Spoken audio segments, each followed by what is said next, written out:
Mau biar sholat sakit? Iya, jadi di antara kalau duduk di antara dua sujud itu nggak bisa. Ya. Kan sama sepatu cuma itu sepatu dan Oke. yang penting kan kena kaki aja. Tapi kalau mau Oke. Pakai ini apa enggak? Pakai ini coba biar kedengaran semuanya. Semua dengar. Sesi kedua. Siap. sesi kalau katanya Siap. melelahkan jangan. Siap. Enggak Bang. Masih ada sesi berikutnya. Jadi kalau seandainya saya sakit Ustazah, lalu kemudian saya itu sholat waktu duduk iftirosi. Duduk iftirosi tahu? Duduk antara dua sujud gitu ya. Itu kaki saya sakit. Saya boleh nggak sholat dalam keadaan duduk? Boleh. Tapi setiap duduk saya sakit. Setiap duduk saya sakit. Setiap duduk saya sakit. Setiap berdiri saya sakit. Setiap berdiri saya sakit. Duduk aja. Nggak ada masalah, duduk aja. Ya, bahkan tidak boleh memaksakan diri dalam ibadah, itu nggak boleh. Ya, misalnya nih ibu-ibu ya, misalnya nih ibu-ibu, dibantu. Oke, misalnya nih ibu-ibu dalam keadaan, misalnya ibu nih dalam keadaan pengen buru-buru ke masjid, lari itu nggak boleh, makruh. Jadi kalau buru-buru ke masjid lari nggak boleh, makruh. Itu sama dengan ibu kalau udah nggak bisa tegak, duduk aja sholatnya, nggak ada masalah, duduk aja, itu is okay. Kalau saya kan masih muda Ustazah, masih kece badai gitu ya, tetap aja duduk, nggak ada masalah Bang. Oke? Oke, sampai paham. Ada lagi? Boleh.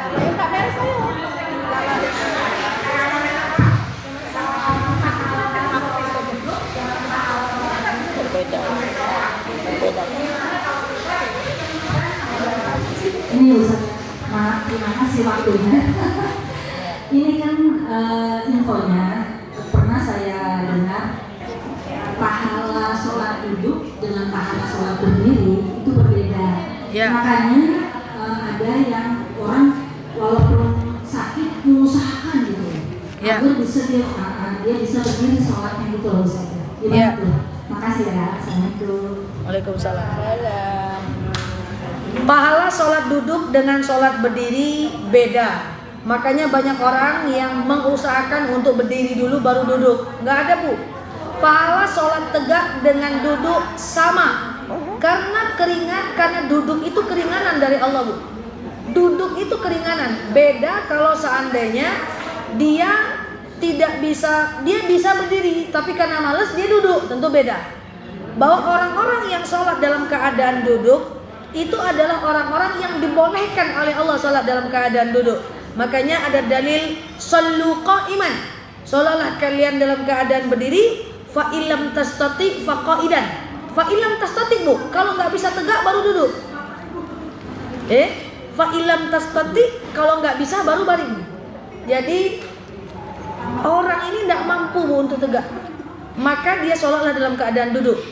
Bahkan dia tidak boleh memaksakan. Ada orang gini kan, dia coba tegak dulu, udah goyang, udah kelabu dunia nih, baru dia duduk. Itu malah nggak boleh, makruh memaksakan diri dalam ibadah, zalim kepada diri sendiri. Sama dengan kalau buru-buru ke masjid, nggak usah lari-lari. Karena ada masbuk ya. Iya, ada masbuk, gitu Bu.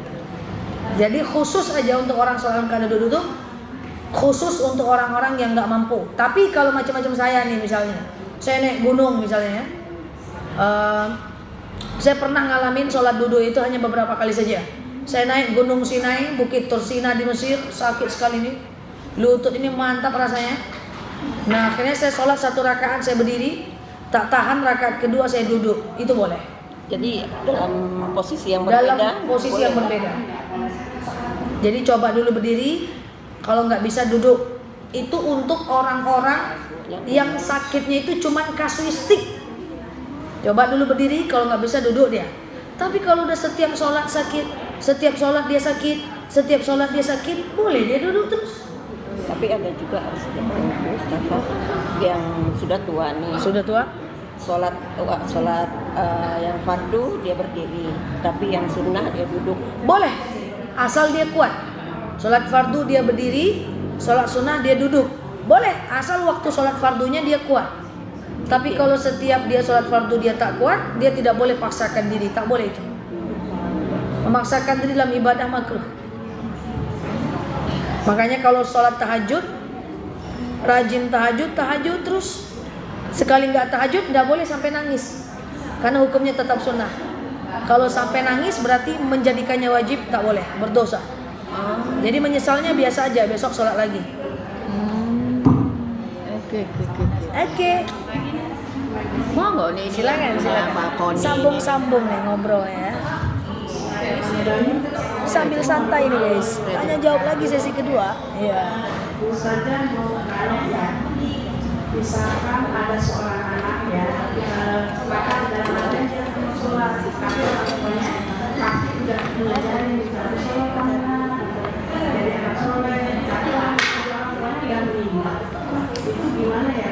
Misalkan ada berdosa namanya yang bukan meninggal itu. Sebelumnya sih kita dikasih tahu. Oke. Assalamualaikum warahmatullahi wabarakatuh. Waalaikumsalam warahmatullahi wabarakatuh. Diminum kopinya dulu. Ya, minum dulu. Canda ya. Minum dulu Ustazah. Ada seorang orang tua. Orang tuanya soleh-soleha. Lalu punya anak. Anaknya nggak mau sholat. Orang tuanya sudah mengingatkan nih untuk anaknya nih. Sholat lana iyama, sholat lama iyama, sholat lana iyama. Tahu-tahu anaknya nggak mau. Meninggal orang tuanya. Apakah orang tuanya menanggung dosa untuk anaknya? Tidak, karena sudah diingatkan. Jadi ibu, kalau ada anak tak sholat, suami tak sholat, tugas ibu ingatkan saja.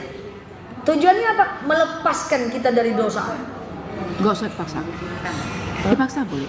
Nggak usah dipaksa. Ingat Ingatkan. ya, mengingatkan nggak boleh nyakitin. Mengingatkan orang lain nggak boleh nyakitin. Sholat bang, iya. Sholat nak, iya. Sholat nak, iya macam hantu kau nih. Nggak boleh. Termasuk ke anak cucu, termasuk ke orang. Ibu salah, kalau saya diamkan saya dosa. Oh iya dong. Makanya kalau nggak bisa mengingatkan orang yang salah, berteman dengan orang yang baik aja. Nggak ada orang baik di rumah aja. Ibu salah, saya diamkan saya dosa. Saya ingatkan, ibu nggak mau, urusan ibu dengan Allah. Yang penting saya sudah mengingatkan. Gitu konsepnya. Sudah selesai. Suka ketukar.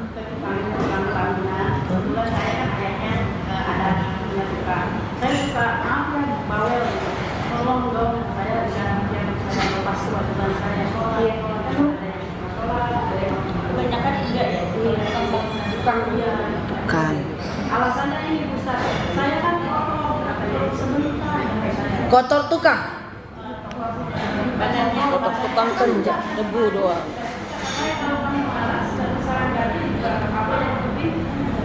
baju dan tidak najis mengeluarkan timbangan itu. Iya. Harusnya.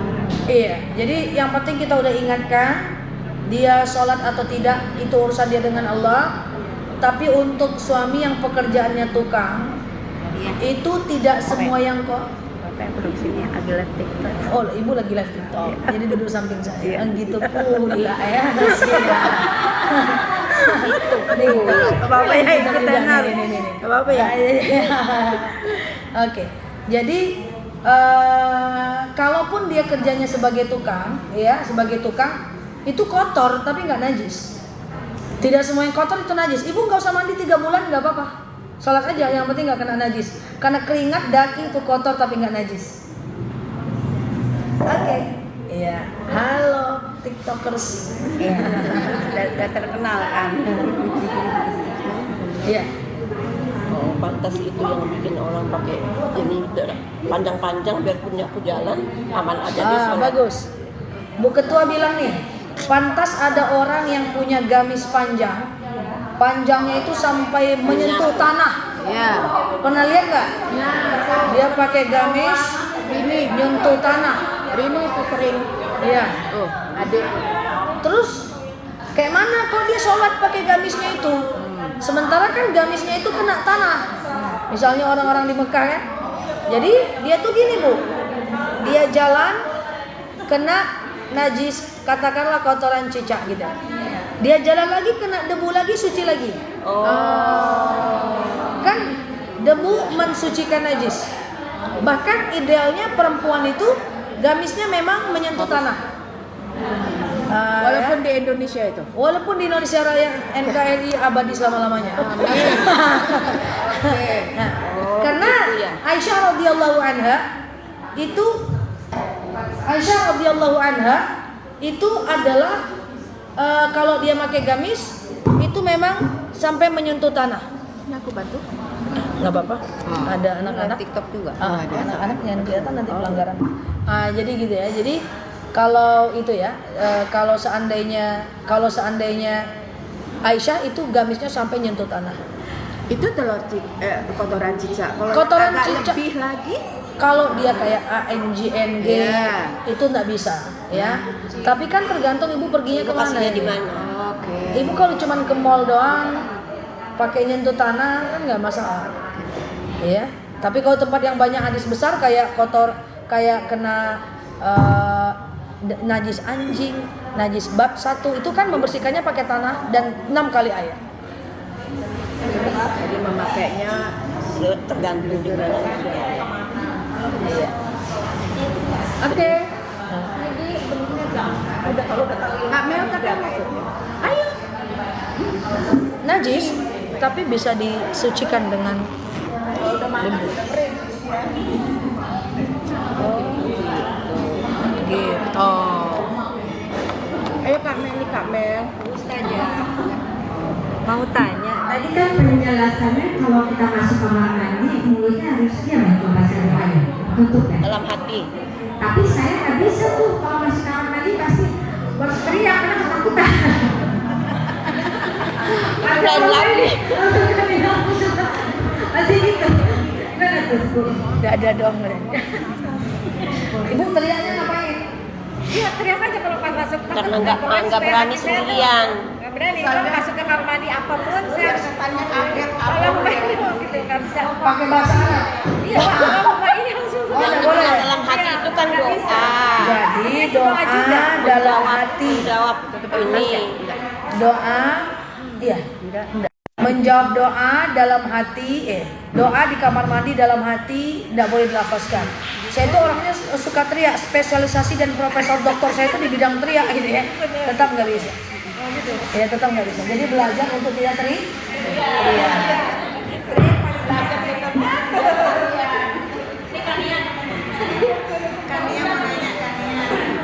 Ini guys.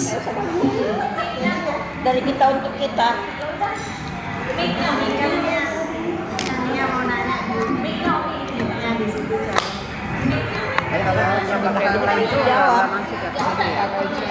Noise, terdengar suara di luar. Kalau ini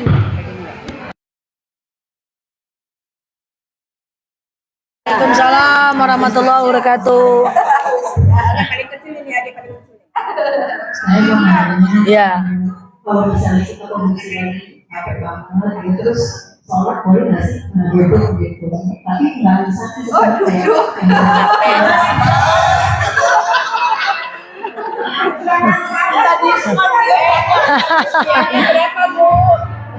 Ini guys lagi santai-santai guys sama jamaahnya. Santai sama panitia. sholat daripada sholat itu nanti sholat ya daripada sholat nggak apa-apa kalau duduk gitu ya masih Ustaz karena ini kalau pas lagi sholat tuh nguap-nguap terus gitu saya awalnya tuh nggak ngantuk tapi pas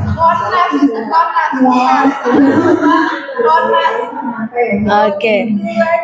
Jadi Ustazah, boleh nggak kita sih sholat kalau capek banget gitu habis nguli bangunan gitu ya. Lalu kemudian kita capek banget, terus kita sholatnya dalam keadaan duduk aja. Nggak boleh Bu. Jadi harus kondisinya sakit. Sakit baru boleh.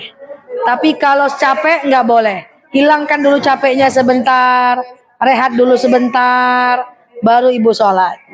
Oke? Kayaknya masih 20 tahunan. Udah capek aja. Siap. Oh, paling kecil. Oh, paling kecil. Siap. Lebih bagus diistirahat dulu ya. Istirahat dulu. Pijit-pijit dulu, baru kemudian kita sholat.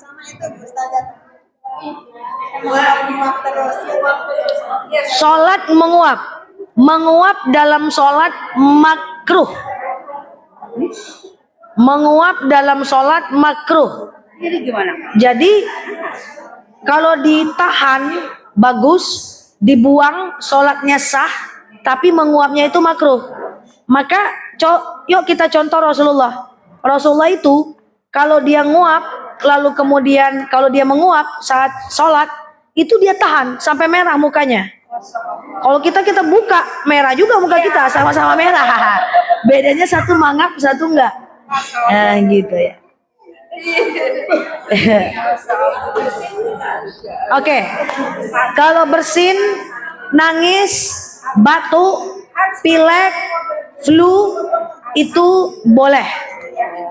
Bersin hacim, flu, batuk, pilek, apa lagi? Dahak, sendawa, nggak apa-apa. Tapi kalau makruh, tutup bibirnya, tapi kalau nguap tahan. Tapi kalau dibuang uapannya nggak masalah sih. Kalau dibuang is oke juga sih, nggak ada masalah. Kalau kaki nggak sengaja kelihatan, kalau nggak sengaja nggak apa-apa. Tapi kalau seandainya kita udah tahu nggak, kita betulin baru batal. Termasuk hati-hati, nggak boleh jadi kebiasaan. Kalau jadi kebiasaan itu nggak boleh. Misalnya nih kita sholat ya, kita suka jadikan kebiasaan pakai mukena transparan atau rambutnya keluar-keluar. Kalau kita udah sering pernah keluar dengan mukena itu, kita pakai juga batal. Tapi kalau kita nggak sengaja baru tahu sekali, tidak batal. Jadi pakailah mukena, yang mukenanya jangan mukena parasut yang terbang dia ke Sidratul Muntaha. Jadi mukena parasut itu hanya boleh untuk traveling. Ibu sudah pakaian kesempurna, lalu ibu pakai mukena parasut, itu boleh. Tapi kalau mukena ibu sholat di rumah yang pakai daster doang, baju bontong, ibu pakai parasut, jangan. Nanti keluar-keluar rambut ibu.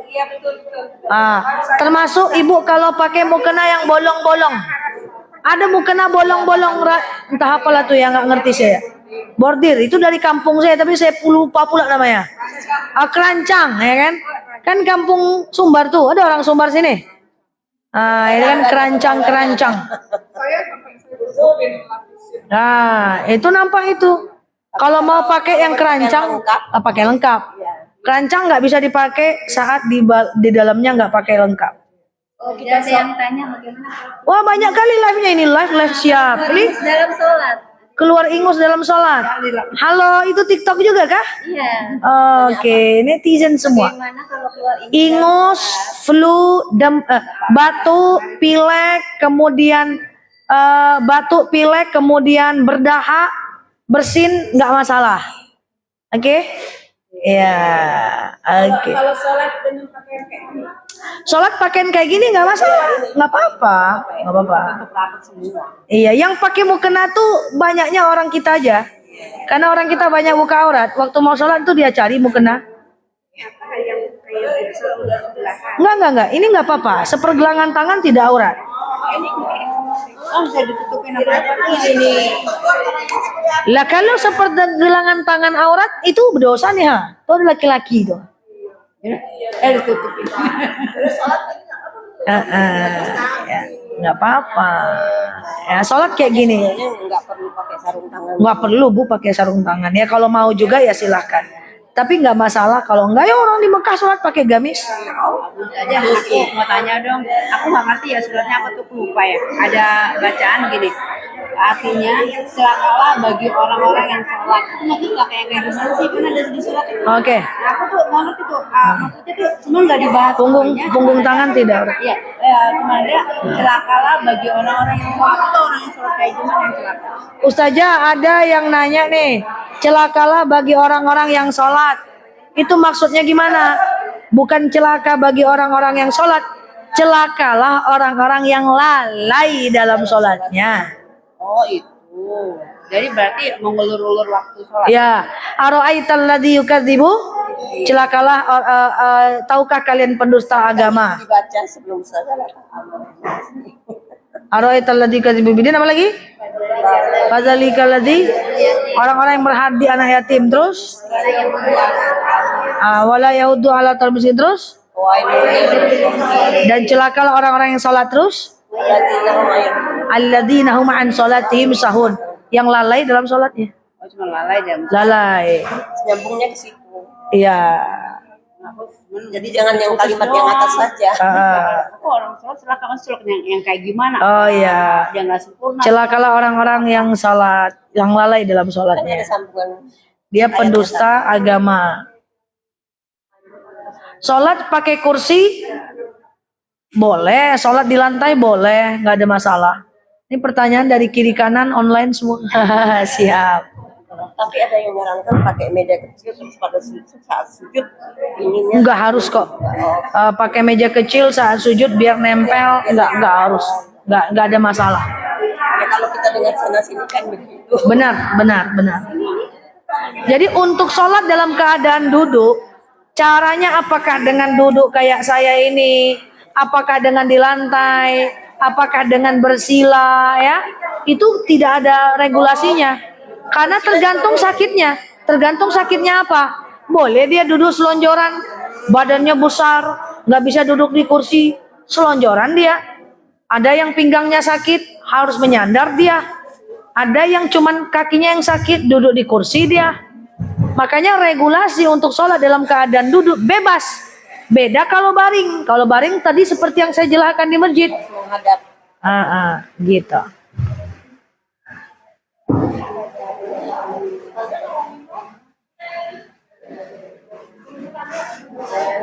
Masih ada emang. Sebelum datang makanan. Ini ngobrol-ngobrol aja guys. Apa pertanyaan kita yang kayaknya menurut steril tapi dijawab sama pria aku suka banget gitu. Gimana? Boleh. Apa? Pertanyaan? Kita kan gampang lah ya, maksudnya yang umum. Terus aja Yang umum dan kita dengan jawab. senang hati menjawab. Gitu. Oh Aku iya. suka banget. Iyalah. Kalau nggak terjawab lagi ya? siap. Kalau nggak terjawab nanti nggak terkerjakan. Sampai Pak. Sebelum menanyakan tentang soft dalam sholat. Biasanya di sholat tarawih atau sholat idul fitri biasanya. Kalau biasanya saya sendiri dengan orang lain itu kadang-kadang suka mencap itu, maksudnya duduk di mana aja nggak harus ini loh saja, nggak harus duduk itu dari kanan ke kiri atau dari kiri ke kanan itu kan kadang-kadang nggak jelas, kadang dari tengah saya duduk aja di tengah gitu loh. Jadi kalau kosong itu samping kosong ada di belakang. Nah maksud saya hukumnya dalam sholat itu seperti apa? Apakah sholatnya rusak atau tidak? Terima kasih ya.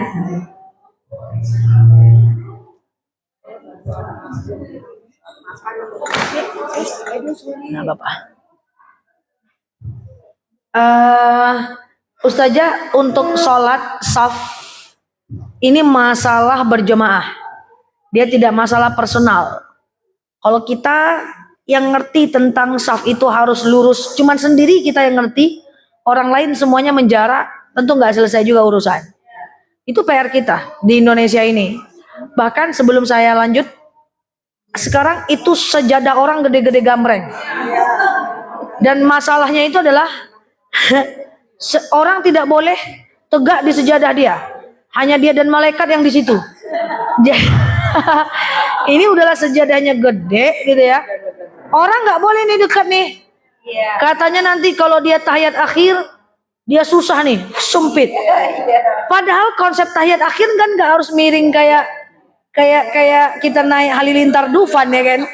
Cukup dengan ya yang dibetulkan cara duduknya, bahwa ini kedua-duanya harus tetap nempel harus tetap sejajar dengan paha, harus tetap sejajar dengan bahu. Nah, jadi pesan saya sebelum saya jawab, bagi yang punya sejadah gede gambreng itu ada dua pilihan. Silakan bawa sejadah itu, tapi biarkanlah orang dekat dengan sejadah kita. Itu PR. Bila perlu nggak usah lagi ada ciptakan sejadah gede-gede gitu di pabrikannya. Banyak sih, banyak. Ya kan, cukup ceritakan sejadah cukup dengan satu badan saja. Biar terjepit dia tuh sholat. Nah, ya kan. Nah, itu yang pertama. Dan yang kedua adalah, terus gimana Ustazah? Saf ini dari kanan ke kiri atau dari kiri ke kanan? Ini perbedaan mazhab, Bu. Ada yang bilang dari tengah, ada yang bilang dari perempuan dari kiri ke kanan, ada yang bilang dari kanan ke kiri. Jadi itu bebas memulai awalnya dari mana. Cuman persoalannya adalah kalau dia udah terputus di tengah jalan karena salah satunya buang angin. Misalnya nih kita sholat nih, kita saf panjang, rupanya saya pengen buang angin, saya keluar. Saya pergi keluar. Kan putus. Yang harus geser adalah dari idealnya dari kiri ke kanan. Tapi kiri nggak ngerti. Boleh belakang ke depan. Belakang juga nggak ngerti. Boleh dari kanan ke kiri. Nggak ngerti juga. Entahlah. Nah, ya kan? Kosong. Nah, status sholatnya tetap sah, Bu. Cuman kekhusukannya susah karena ada setan di antaranya. Kekhusukannya susah dikejar. Dan bahkan ada sebagian yang menyatakan pahalanya tidak tergolong pahala berjamaah. Karena safnya udah terputus. Bayangkan tuh susahnya. Makanya pahalanya pahala pribadi. Karena rukunnya mau nggak mau dikerjakan. Kan kita udah ngerjakan rukunnya. Walaupun safnya putus. Dia sah. Nah tapi inilah yang jadi PR kita semuanya. Bahwa hal ini sederhana. Tadi seperti Ibu sampaikan. Ustazah nih pertanyaan kami itu kayaknya gampang Ustazah jawab. Tapi tetap Ustazah jawab. Karena hidup ini yang penting itu adalah teknis dong. Mau kita tahu ilmu yang setinggi langit, tapi yang kalau ini nggak kelar, kita nggak akan kerjakan kan? Nah makanya yang kayak gini nih harusnya semua kita tahu ini. Minimal di masjid kita lah kita bantu itu. Di masjid dekat tempat kita tadi. Boleh ini kajian sering itu kalau sholat tarawih itu, aduh. Sholat tarawih. Ya, saya itu ngisi bisa 80-90 masjid setiap bulan. Dan semua sudah sering saya sampaikan. Tapi susah karena itu kan sifatnya jamaah. Iya. Nah ya kan. Mau cari tempat Ada yang mau cari tempat dingin. Gitu kan. Cari kipas angin. Nah, ini nih. Ya kita sama-sama lah gimana ceritanya supaya saf ini bisa selesai ini. Saf perempuan itu gimana? Ininya yang nyatu nih. Bahu. Kalau laki-laki kaki ya kan? Ini nyatu nih. Ya.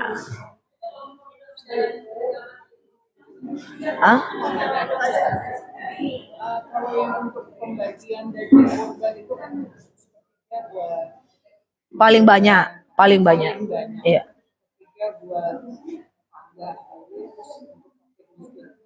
Itu konsepnya gimana? Itu memang dapur seperti itu atau musyawarah. atau berdasarkan Musyawarah. Daging kurban. Kalau misalnya lingkungan warga kompleks kan kita menganggapnya itu sebenarnya tidak layak, bukan tidak layak ya. Ada yang di luar yang lebih membutuhkan. Iya. Misalnya panitia menetapkan yang di dalam dulu yang diutamakan. Iya. Itu harusnya gimana? Ustazah, daging kurban itu kan maksimal yang berkurban 1/3 maksimal. Tapi pembagiannya itu gimana sebenarnya daging kurban itu? Pembagian daging kurban itu adalah wasyawirhum fil amri, diserahkan kepada masyarakat setempat, panitia. Kan nanti dia yang akan membagi kilonya dengan kuponnya. Itu nggak ada aturan baku. Cuman masalahnya Ustazah, kami ini tinggal di tempat yang mapan dan kami pun mapan. Lalu kami berkurban, katakan kami berkurbannya 7 nama. Masa mau kami yang ambil 14 kilo? Kayak gitu ya. Maka kalau udah kesepakatan panitianya utamakan orang yang di dalam rumah, di dalam komplek, terima aja, nanti kita kasih ke orang luar, nggak ada masalah. Itu yang pertama. Yang kedua, terima dulu, terima aja. Nanti dikasih ke orang luar. Tapi masuk ke variabel pertanyaan selanjutnya. Boleh nggak sih kita ini komplek ini berkurban, lalu udah diputuskan oleh panitia, dikasih ke seberang aja. Karena kita udah punya banyak, setuju ibu-ibu kita kasih ke seberang, ke RT sebelah atau ke perumahan sebelah. Imam Abu Hanifah ke panti asuhan. Imam Abu Hanifah menyatakan boleh. Jadi boleh kurban itu jauh. Ibu di komplek ibu kurban keluar, boleh. Dan sebaliknya, daging yang ada di kurban ibu kasih ke komplek luar. Baik secara pribadi kita ngasih maupun panitia yang ngasih, boleh, nggak ada masalah. Ya, atau panitianya utamakan dulu di dalam. Terima aja dulu Bu, nanti ibu kasih keluar. Tetap unsur dari musyawarah. Musyawarah mufakat wa syawirhum fil amri, seperti itu. Oke, tutup ya. Sama-sama. Siap. Oke guys, ini cuma ngobrol-ngobrol aja guys. Ya kan? Nah, ini dia guys. Jamaahnya guys. Halo ibu-ibu semuanya. Tuh, semangat tuh. Ini para panitia, Masya Allah. Iya, ini MC kita guys. Salam lagi ya, Masya Allah. Oke, thank you.